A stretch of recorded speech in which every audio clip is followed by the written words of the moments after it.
اعوذ باللہ من الشیطان الرجیم بسم اللہ الرحمن الرحیم والنازعات غرقا والناشطات نشطا والسابحات سبحا فالسابقات سبقا فالمدبرات امرا یوم ترجف الراجفہ تتبعها الرادفہ قلوب یومئذ واجفہ ابصارها خاشعہ یقولون ائنا لمردودون فی الحافرہ اذا كنا عظاما نخرہ قالوا تلک اذا کرۃ خاسرہ فإنما هي زجرة واحدة فإذا هم بالساهرة۔ درود شریف پڑھیں، اللہم صلی اللہ علیہ وسلم۔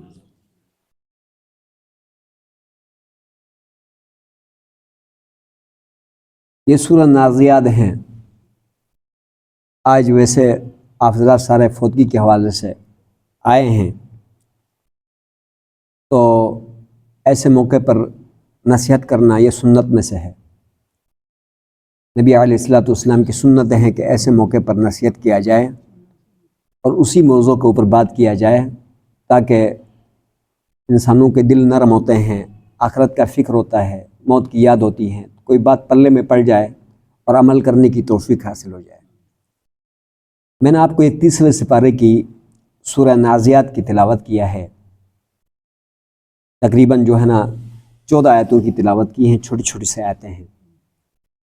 ان آیتوں کے اندر اللہ پاک موت کو ذکر کر رہے ہیں، اس کو موت کو ذکر کر رہے ہیں، لیکن بہت خوفناک انداز سے اللہ تعالیٰ ذکر فرما رہے ہیں۔ ہمارا جو سفر ہے نا، ہمارے موت کے بعد کے جو سفر ہے یا جو آگے آنے والی ہولناکیاں ہے، ان ہولناکیوں کو بہت خطرناک طریقے سے اللہ تعالیٰ اس صورت میں بیان فرما رہے ہیں۔